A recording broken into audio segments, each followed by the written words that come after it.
What's happening? What's happening? I appreciate you guys tuning in today again to the Who You Telling podcast. Man, it's going down. We got two special guests in the house with us. I got to my left, Jerm. Appreciate you coming in, stopping through with us. Yeah, for sure. Already. Then to my right, we got Kris Alexander. Yeah. Yes, sir. Indeed. We're going to get started here with my man Jerm. Again, man, I appreciate you coming through. Yeah, man. Sure. Thanks for having me. Already, man. We want to learn a little bit about you, man, get things kicked off. Tell us a little bit about yourself, where you from, who you are. All right. My name is Jeremy. I'm a producer from Charlotte, North Carolina. Okay. Born and raised. They say there's not a lot of us, but there is. You know what I'm saying? You really got to be tapped in for real to find us. But, yeah, we here. I'm from the east side of Charlotte, from Idlewild. I've been making beats since I want to say seriously, since I was like 18.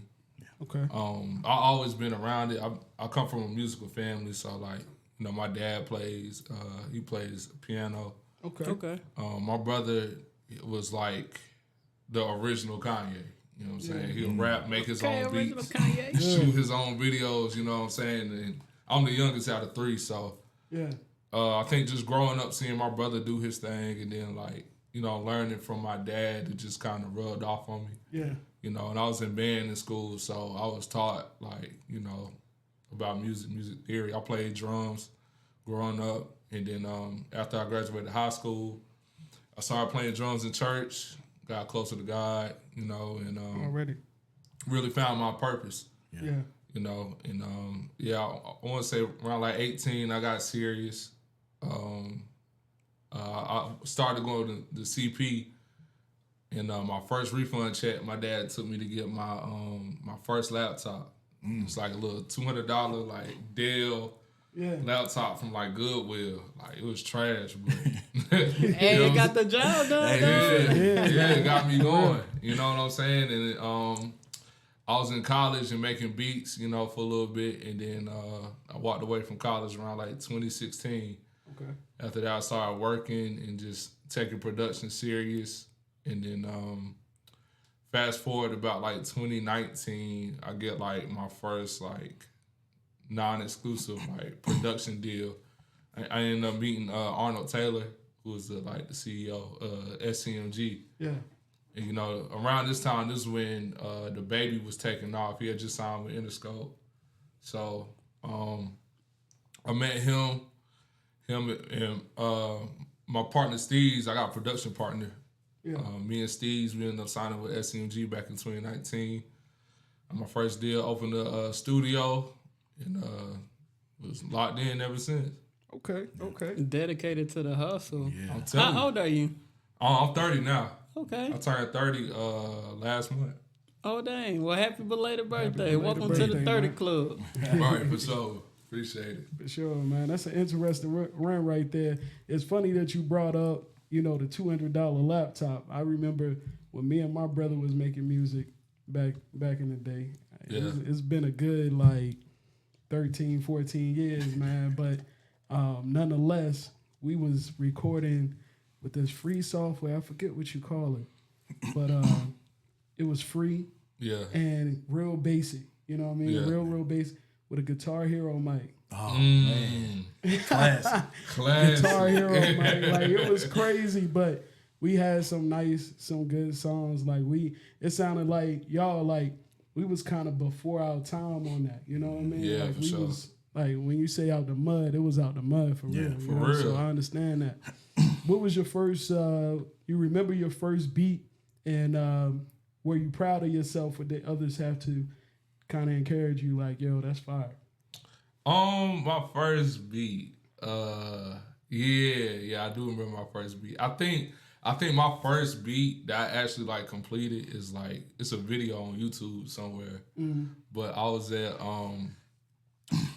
my boy crib, DJ BZ Beats. He has a younger brother named David, and it was like me, David, and my friend Aaron. We was like the three amigos. Yeah, like we went everywhere together. Yeah, but we was at David and BJ's crib, and this is before I had anything. You know what I'm saying? So I used to make beats on BZ's laptop. Yeah.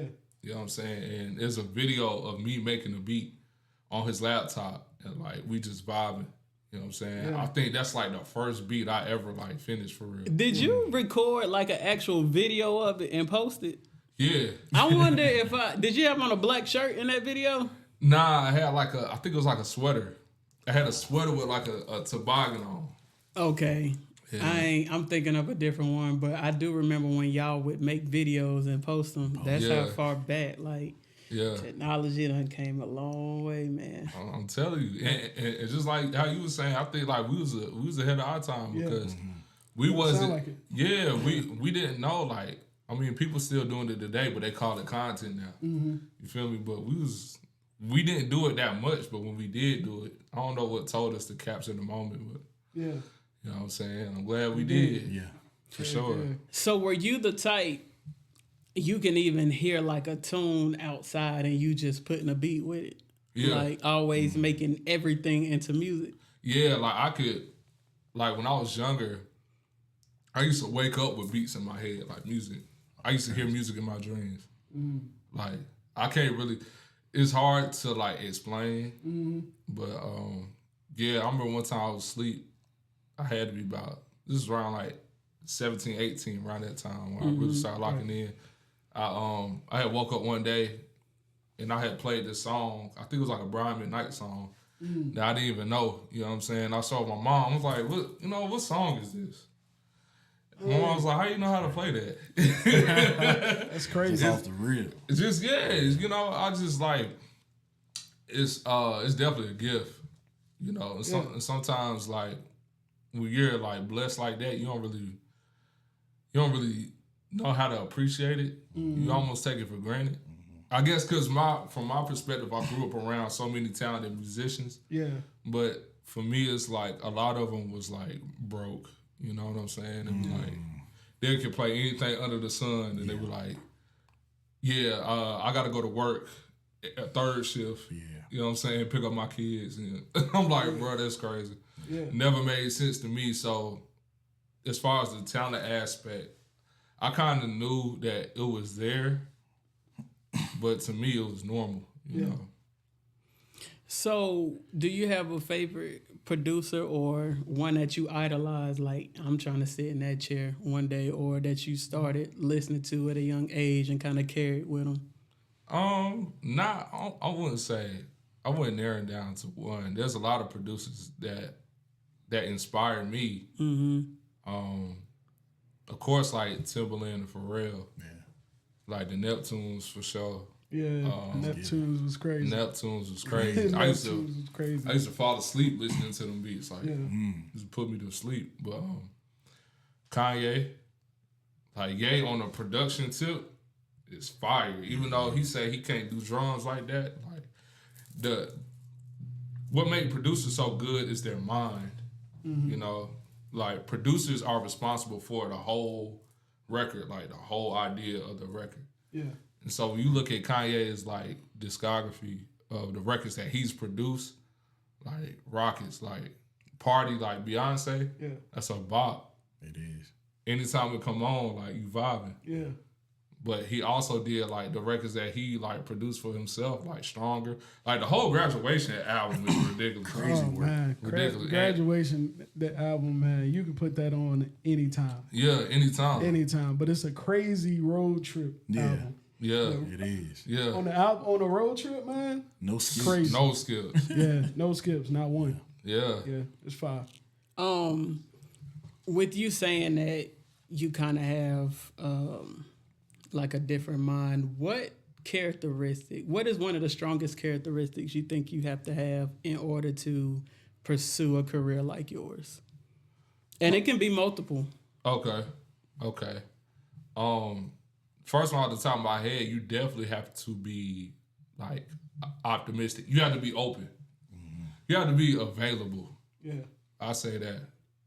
Like when that magic call come in, you on the way. Yeah, but even when you get in the room, cause like I can talk now, like cause you're grown. It's so easy for life to get in the way, or you to like try to conceptualize something and you miss it. Yeah, talk about that. Right. You know what I'm saying? Because you think it's so hard. You trying to manifest. Say, like, I do get a call from Drake.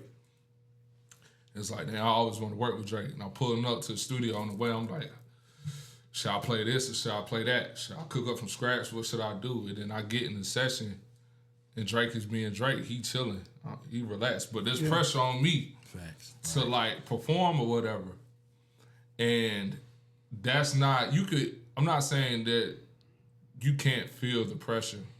But what I am saying is, like, you can't really allow the pressure to transfer to the music. Mm-hmm. When it comes to the music, it's like a living thing. It's just like, it's like an organism. Mm-hmm. You know what I'm saying? You can't tell it what to think. You can't, like, manipulate it. You have to let it be what it is, and then guide it to where it needs to be. Already. That's probably, like, the best way I can, like, describe it. Yeah. That's how you make, like, moments. I'm not even talking about, like, songs. I'm not talking about just, like, records. Like, you talking about life-changing moments. Mm-hmm. Like, that's what you got to tap into, you know. So do you do this for a living at this point, or how is this going for you? That's different from what you witnessed and experienced growing up. I'm definitely I'm living a lot of people's dreams. Yeah, which is crazy. I've been doing it solely full time since 2021. Mm-hmm. So, like, beginning of 2022 up until now, I've been doing it. I've been solely doing this, and it's been a roller coaster. You know what I'm saying? It definitely ain't been easy. It's been fun. It's been challenging, but I'm definitely grateful. And right now I'm in a place where my relationship has changed with music, you know, like. In what aspect? Like I used to listen to music all the time, but now that I went from making music all the time to making music when I feel led to, you know, because now it is my profession. Yeah. You know, so it's like I can't really, like, abuse that. I have to put myself in a place where I can cultivate my creativity in the best way instead of forcing it, because as soon as you attach money to, like, your dream, it's a different level. Yeah. You know what I'm saying? So it's like you really have to be in a place where it's delicate. You got to protect what it is that you love and not allow it to consume you, not allow it to manifest into, like, okay, now this is my job. I have to do this. Yeah. Because I went through that too. I was in a place where it's like, all right, if I just rattle off 15, 20 beats, I'm guaranteed this. And it does not work like that. Yeah, that's true. Because if I'm in a place where I'm squeezing out beats, none of those beats are going to be good. I can't use them because I'm forcing it. Right. So when do you do your best work? Like, what time of day? Or is it a specific something that puts you in the zone? Do you just wake up at 2 a.m. like, all right, it's time to work? It's funny because I feel like I still don't know when. Okay. It hit you when it hit you. It hit me when it hit me. It might be 2 a.m., 3 a.m., whenever. Yeah, it could be 10 a.m. Yeah. It could be when I first wake up. I'm on it. It could be 6. Yeah. I'm about to eat dinner, for real. Or, like, I just went on a walk. Or I'm playing the game 12, 1 o'clock, 1 a.m.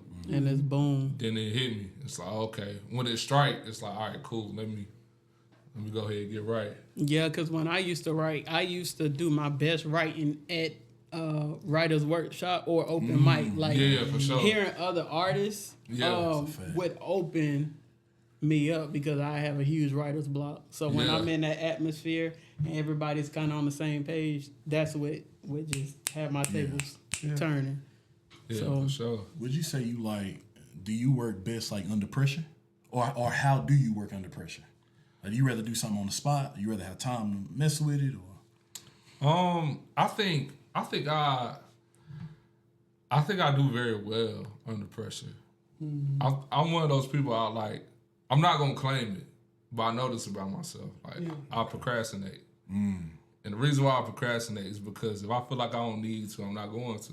Yeah. And that's just something I've been trying to break for forever. You know what I'm saying? It's something about that crunch time, though. It's like when you clutch, Yeah. it's different. I get it because I'm a procrastinator, so I get it. yeah, and it's not because we lazy. It's because it's like it's something about like I don't want to waste time and energy doing something where I know I could be doing something else. Yeah. And it's so backwards because it's like if you took the time to prepare, then you wouldn't have to be pressed when the pressure's on. But for me, when I'm in the studio and I'm out of beats, it's like, all right, let's cook up. Yeah. Got you. I'm always for the cook up because that's where I shine. Right. You was just in the A. What was you working on in the A this last week, right? Yeah, last week. Well, I was down there. Me and Steves went down there with my boy Byron. He's an R&B artist that I've been developing and producing for, and man, really just down there running around with him because he's also a writer too. So he moved to Atlanta probably like 2-3 months ago. And he's been telling me about all the rooms he's been able to get into. So I'm like, shoot, I'm gonna go down there, rub some elbows, see what's going on. And we got tapped in with a couple of writers, who write for Chris Brown, write for Jasmine Sullivan, some of everybody. So right now it's just like working on that, building more relationships, networking, trying to get more on the R&B side because right now I feel like that's kind of like where my heart is. It's more fulfilling for me. Yeah. Rap too much. I feel like if it's not like the big three right now, like even if you look at the charts, like it's either Kendrick, Cole, or Drake. Yeah. You know what I'm saying? And those rooms kind of hard to get in. Yeah. So sonically, I'm just more in the R&B space right now. So we was down there in Atlanta just moving around in like the R&B circuit. So yeah, shout out to Byron Jawan. That's my dog, my little brother. So what's some of the bigger names that you have done beats for, I guess, in either in the R&B space or hip hop space, whatever space it may be? Yeah, I got a lot done with Tusi. Okay. Of course, because he's on the label. But even though I only got one record out that I produced for him, I got like a note just full of songs I've done with Tusi. Yeah, that's my guy. I've done stuff with Anthony Hamilton. Okay. That was cool. Yeah. It was never released, but I got to work with him.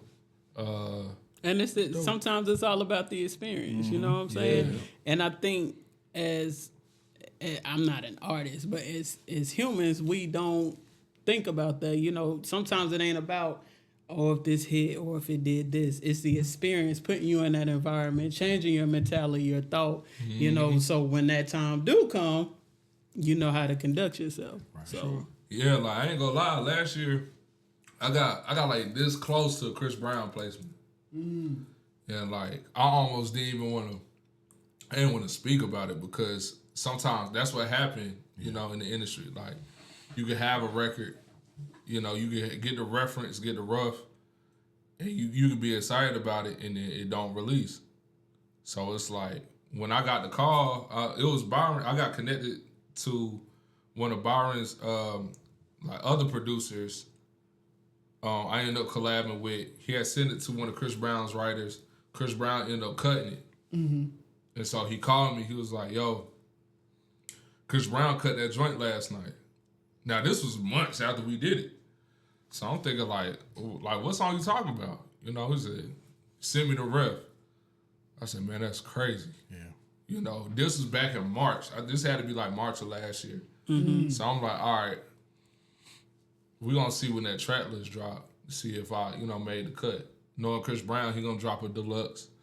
It's going to be another like 20, 30 songs. You know how you do. Yeah. That man, I wonder how many songs he got. I'm telling you, too many, man. It got to be like hard drives full. Like, I know he record like every day. Yeah. But yeah, it was a cool moment. I don't know. I just felt like it was a lot of emotions I was feeling. Because if I landed it, it would have changed a lot for me, obviously. Yeah. You know, but I know there's always that possibility of that not happening. And, you know, this time it was just one of those situations where, you know, it was not yet, you know, but Yeah. everybody else I told, it was like, yo, even the fact that you got that far says a lot. Oh yeah. Absolutely. You know? Which means it's possible to do it again. Right. Yeah, for sure. Or it will happen again. You know what I mean? Yeah. Like that's just the eyes, because if they looked at it once, they gonna spin the block. I'm sure that industry worked that way. Oh, you know yeah, what I mean? for sure. Yeah, he came close, real close. We're gonna spin the block real quick, see what else, you know, he cooking up. That's a dope experience, man. Like me personally, I never, even when I was doing the music, like I sing, but even when I got into it, it was like I'd rather be in the background of things. I'd rather write. You know what I mean?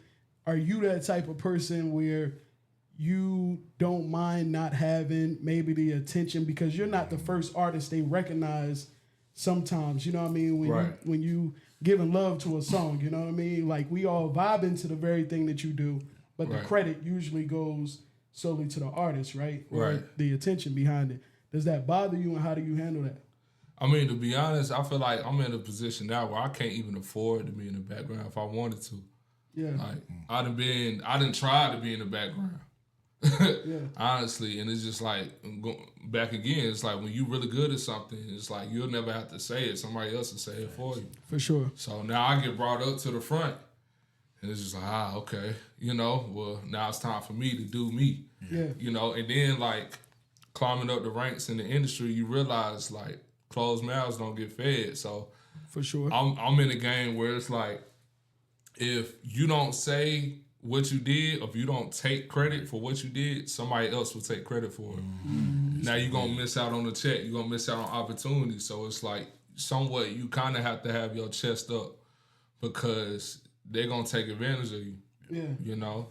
And you have to, like, I'm talking about every note played, every song, like, literally, like, if you miss each placement count, each percentage count, you know what I'm saying? And you can see the difference for the times where you didn't speak up, or you chose to be in the background, and the times where you kind of asserted yourself. Right. You know? That's dope. That's dope, man. I know it's a lot of people who may watch this, you know, especially like the clips and all of that good stuff when we breaking this stuff down. And, you know, they'll learn from these experiences, you know, because one of the beats that we play on the intro, you know what I mean? One of the young guys that I get beats from, shout out to Cody Cavanza. He does his thing. And I see it's a hard, you know, that's a hard industry. It is. It definitely is. Do you basically, are you at this point where you're still selling beats to artists locally and things of that nature, or are you, you know, selective with who you provide beats to and things of that nature? How does that work? Yeah, it kind of go both ways. Okay. To a certain degree, I am selective, but that's just to make sure that my time isn't wasted. It's a time thing for me. Yeah. Like if you hard, like if you tough, I'm gonna want to lock in. Yeah. But a lot of, like, I'm gonna be real. A lot of artists around here, God, like I love Charlotte to death. Yeah. I will, man, that's a rock that I stand on. Anybody ask me anything, it's Charlotte. We folds up, all that. Yeah. Checks, Bojangles, that's what I'm on. You know what I'm saying? But when it comes to the artists, it's just like a lot of them, and I'm being honest, I'm not biased at all. A lot of them lack consistency. A lot of them aren't dedicated enough. They're not serious enough. So Okay. I don't have no problem locking in with an artist with a low budget. I don't. But you got to be willing to go harder than I am. Yeah. You know? So that's the only reason why I am selective, because it's like, why would I, you know, like, this is what I do. This is my profession. This is my livelihood. This is how I pay my bills. So why would I send you a beat for $50 or $100 and you're not gonna post about it. You're not gonna make no content. You know what I'm saying? You're not gonna get a cover art done. You might not even release it. You know what I'm saying? Like, that's an insult to me, because it took me 10 years to get to this point. Yeah. You know what I'm saying? Like, this is literally what I do to eat. You know, so that's the only reason why, like, when it comes to local artists, I'm going to always show love. Yeah. But that love only goes to a certain extent. Yeah. I got boundaries in place just so I don't end up starving. Yeah. You know what I'm saying? And out of respect. and it's like, aside from that, it's, you know, everything's negotiable. Yeah. If you say, like, all right, Jerm, I'm working right now. I can't really afford this, but I can give you this. You know what I'm saying? Like, and you working, you locked in, I'm gonna work with you. Facts. But a lot of artists, I don't know if they get intimidated by the conversation or they don't want it bad enough. Yeah. You know what I'm saying? But either way it go, like, when it's my way, as long as you working hard, and, like, of course I gotta see, like, the potential in you, you know, but definitely the work ethic. If that's there, then I'm gonna work something out with you for sure. Yeah. You seem like you've had a lot of ups and downs, and even stated that. Has there been a time that you was just like, fuck this shit, I'm done? Or what's one of the hardest moments that you've been through in this career, and how did you overcome it? I'm gonna be real with y'all. Like, the hardest moment was probably, like, I'm gonna say, like, 2 months ago. Dang, that's recent. Yeah, it was close. Yeah. Okay, we got wifey on the camp. Wifey, we getting to you, don't worry. For sure. Yeah, it was like 2 months ago, probably like last month.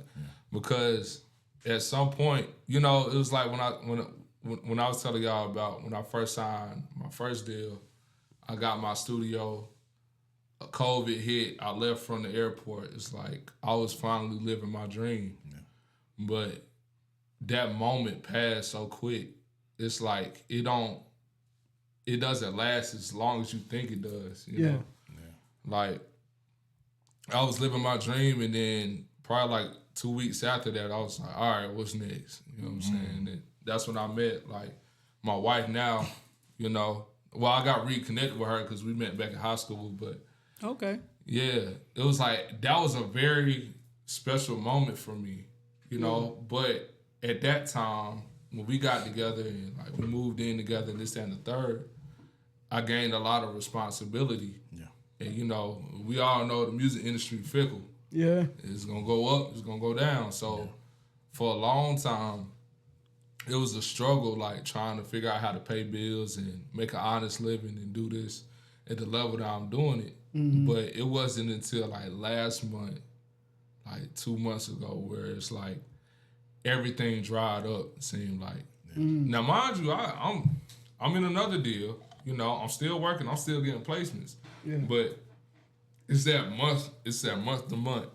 You got your monthly expenses, you budgeting, this, that, and the third, and everything just dried up for me. Yeah. I ain't have, like, I'm talking about all my accounts in the negative. Credit card debt just maxed out. Like, car broke down. Like, I feel like I'm down bad for real. Yeah. You know what I'm saying? And it's just like, the thing is, the toughest part about it is talking about it. Yeah. And, you know, for all of my people who are in, like, strong relationships, you know, it'd be hard to have them conversations because it make you face the reality of it. So, man, me and my wife was having a talk. We looking at bills and stuff. She like, yo, like, this ain't gonna work.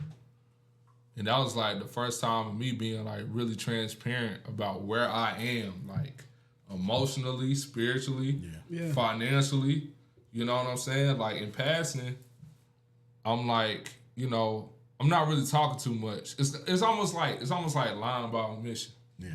I'm not gonna sit here and tell you what's going on, but I will say, hey, we can't really afford that right now.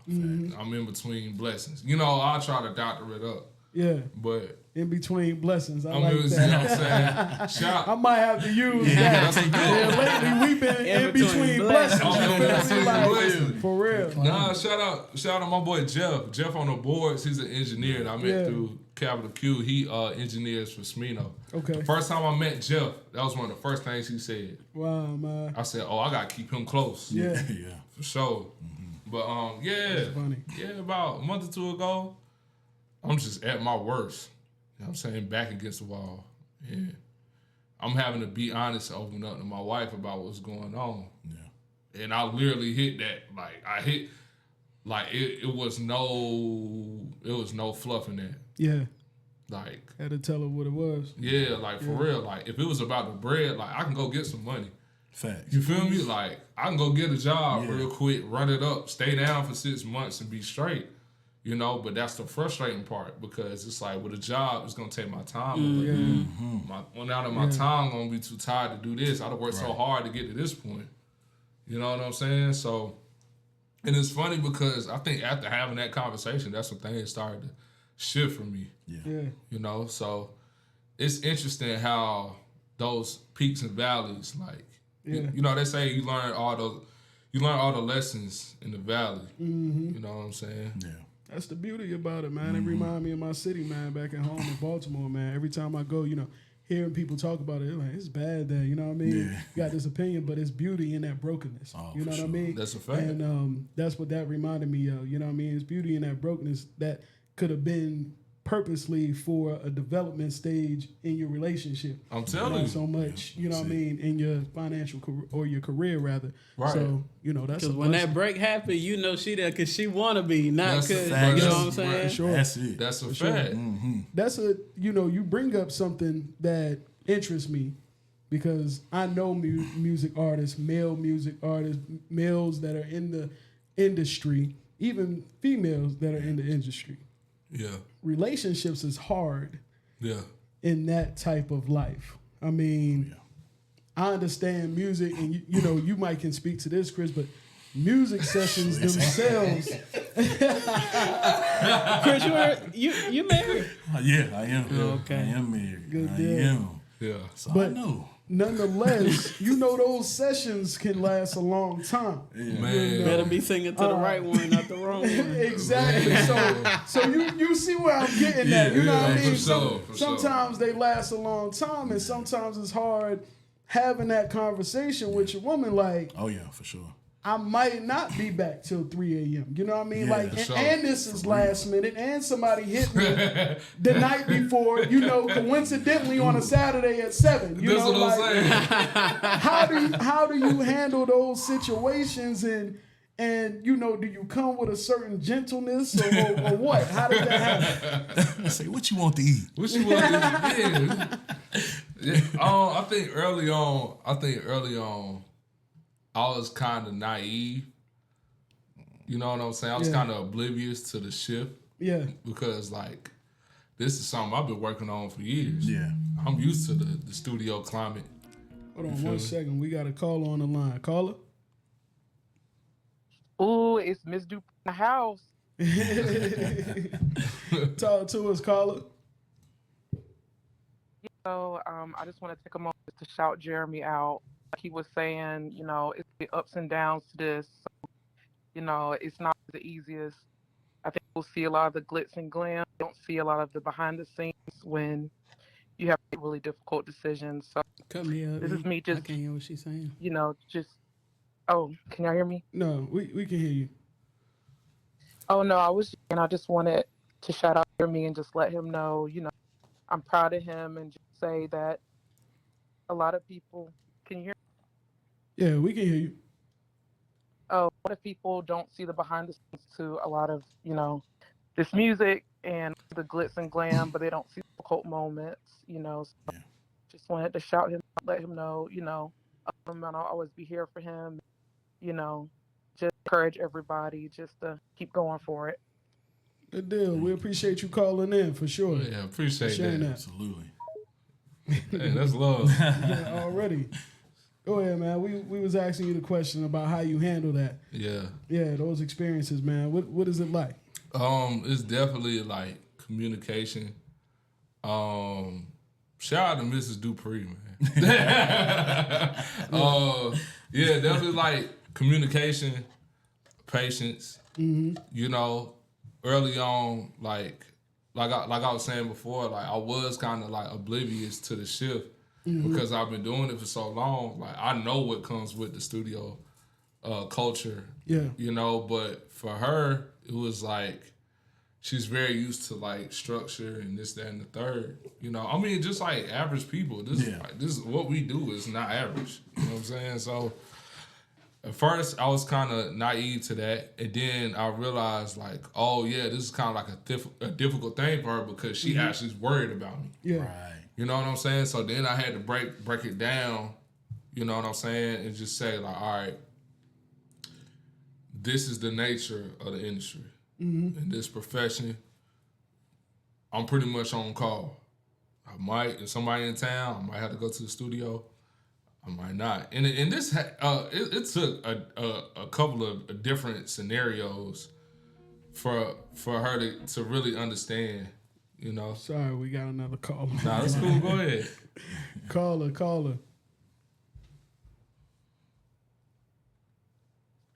Caller on the line. Can you hear us? Yes, I can hear y'all doing. We good. How are you? Good. My name is Nay,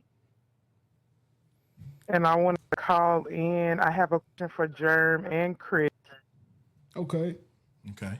All right. So my question is, I heard him say, sometimes he feel like he wants to give up, or he had a moment where he felt like, okay, this is not working, whatever the case. So what is it for, this question is for you, Kris. What is it that keeps you, what is it that keeps you going, keeps you not giving up, keeps you from quitting? What drives that? What's your inspiration behind keeping you from quitting and keep pushing towards the goal you have? Well, for me, hey everybody, I'm Kris Alexander, Kris with a K, Alexander with a Z. Yeah, for me, it's my kids, man. That's with anything now. You know, if I ever feel like, man, I want to give up, or I don't want to do it, it's like immediately I think about my kids. I'm like, nah, like you got to get up and do that because you got to lead by example. Like a lot of parents is being friends, they not really teaching, and I want them to be able to see what I'm saying, not just hear what I'm saying. I want them to see it. Right. Like, oh, daddy might be stressed, daddy, but he still go to them shows. He still go to them shows, get home at 3 a.m. and get up for work at 6. He do that every day. Big dog. You know what I'm saying? So some people, just ain't built like that. You know, some people just kind of want to say it to their kids, and that's what it got to be. But for me, I just want to lead by example. Yeah. That's what keep me going. That's fine. Yeah. What about you?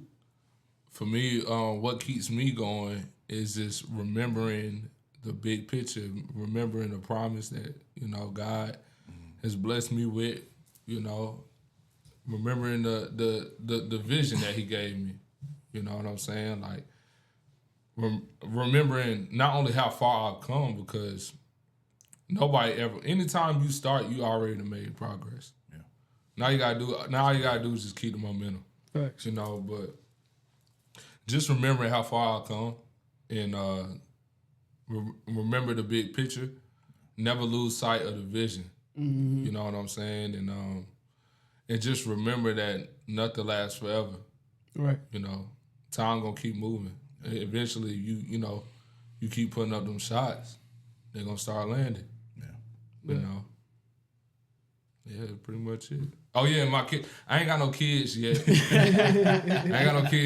But when the kids come, Okay, yeah, Jerm. yeah, I want them to You have took something. the word right out of my mouth. Yeah. And Kris know, I was gonna remind y'all, don't look at now. Look at the vision God gave you. Look what's in the future. Remember the promise.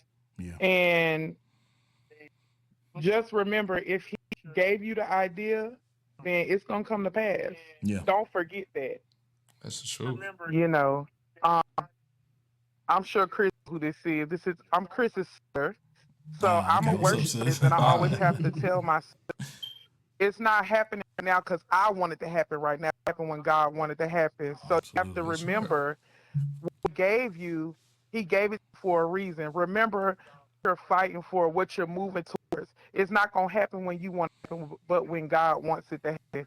So just always keep the vision in your forward vision and focus on where you at right now. So you know you're gonna be in the middle He promised you. Yeah. I just want both of y'all to know I'm proud of y'all and keep working, man. For sure. Appreciate that. We appreciate sis for calling in. That's a Appreciate good that, shout sis. right there. Yeah, that's love. Hey, what they say, that's a word. You That's feel a me? word. That's a word. She gonna get. We appreciate you, sis, for calling in. Yeah, shout out to sis. Yeah. For sure, man. Big sis. So Yeah. let me ask you this. Calling in. Uh-oh. So let me ask you this. In terms of you in the studio, because you married too. I am. So I got the perfect setup tonight because Yeah. most guys going to tell it. You know, they gonna Yeah. have a different story. Yeah, Y'all got a different story right here. for So, sure. what is it like for you in that experience, man? Just communication, man. I just make sure I communicate. Yeah. We've been together for a long time. We've been together for 14 years. We've been married for 9. That's fire. Oh, Yeah. Dang, wow. that's Okay. what's up. Yeah, for a I minute. got How old are married you? Early, 32. I got married at like 23. Okay. Young again. Yeah. He said, "I already know what I Yeah, I want." already knew. Yeah. Hey, listen, it ain't What'd a you lot sing of good to ones. at the Hey, well, you know, I did a little something, something. I did a little something, but just communication. For me, I just, in the little spans of time that you are home, I just say, just do what you can. Yeah. Don't just sit around, watch them do everything, because a lot of men do that. You know what I'm saying? We That's got to a get fact. better, guys. Yeah. You know, we watch them do everything, and then we get mad when they're upset. Yeah. Where if you just, kind of like when you at home, if you just do what you're supposed to do, Right. your mama ain't going to say nothing. Yeah. Yeah. So if you do what you're supposed to do, your wife ain't going to say nothing. Yeah. You just communicate ahead of time. Hey, boom, babe, on Thursday, we'll do Wednesday, this. Oh, okay, cool. I'm going to make sure the kid, KJ, get to practice, my son, blah, blah, blah. You know, cool. And then you got it together. You just got to communicate. Yeah. You just got to communicate. I just make sure I communicate. Yeah. Absolutely. That's a fact. That's the biggest component. I think that's why a lot of relationships aren't working these days, because that communication piece. Yeah. You know what I mean? And it's just like social media. The algorithm got to be right. You feel me? Yeah. So you can't just throw anything out there and expect for it to, you know what I mean, Yeah. be okay. The algorithm, it got to be right between y'all two. So that's a good thing that you guys have that ability to, one, communicate with your person, because a lot of times men can stay in their shell. It sounds like for a second you understood what that was like, you know what I mean, even going through what you was going through, you know what I mean, being in a slight shell almost and not wanting to, you know what I mean, be vocal about certain things. So Right. I definitely understand that. Is kids in the future for you though? I heard you saying you don't have kids in the future for sure. Oh, yeah, for sure. How many you want? Like 2. 2 piece? See? You hoping for a Two girl and a boy? Yeah, Get it all girl over. and boy. Say no Yeah, good. we good. Yeah, for sure. That's fair. That's fair. You want the boy to be oldest. First of all, we all say, you know, we want him to be healthy. So we already know that's what we want. Yeah. But first and foremost, if you had your own arrangement, boy older, girl older, how we doing? I don't know, man, because I grew up with an older sister, and she kept me like, you know what I'm saying? And there's a part of me that wants to, knowing what I know I want to instill that in like both of my kids. But I don't know. I mean, it's up to God for real. I know I ain't got no choice, but if I could have it my way, I'd never get a boy first. Yeah. Just to Boy. know, like, all right, cool. Yeah. I got a son. Got to protect him. Yeah. Let's get the daughter. You know what I'm saying? Yeah. And then after that, we good. Right. How you doing, Kris? Well, I had a little girl first. So my oldest daughter is 10. My son is 8. And then Okay. my youngest is 4. Gotcha. So he the middle child, yeah. I should have known that within 14 years something had happened. I don't know why I even looked at you like, what you gonna do? Yeah, in 14 years it happened already. That's all good, man. Early. That's beautiful. So speaking of kids and talking about, you know, the examples that you would want to be, Jerm, you got into this industry at 18. Yeah. If Kris was your 18-year-old self, what would you tell him? Just be true to you. Be original. Stay the course. Yeah. Stay down. Don't compromise your integrity. Don't switch up for nobody. Don't dim your light. Don't try to don't try to crouch in the rooms. Yeah. Right. Pull up, chest up. Yeah. Be prepared. We had this thing in band. My band director, like he used to get on everybody, but he didn't get on me, but he used to get on everybody. And literally, he said one day in class, he said, "I'm not gonna trip as long as you be prepared. Excuse me, you be prepared. You give 100%, and you be on time. Yeah. Those you do those three things." No matter what you're doing, you're gonna be straight regardless. Yeah. You know, but definitely like it's a marathon, not a sprint. Got you. So just be prepared for the journey. Right. Focus on the journey. Nothing lasts forever. Yeah. You know, so you know what I'm saying? What goes up must come down. Yeah. Vice versa. That's facts. Yeah. I received that.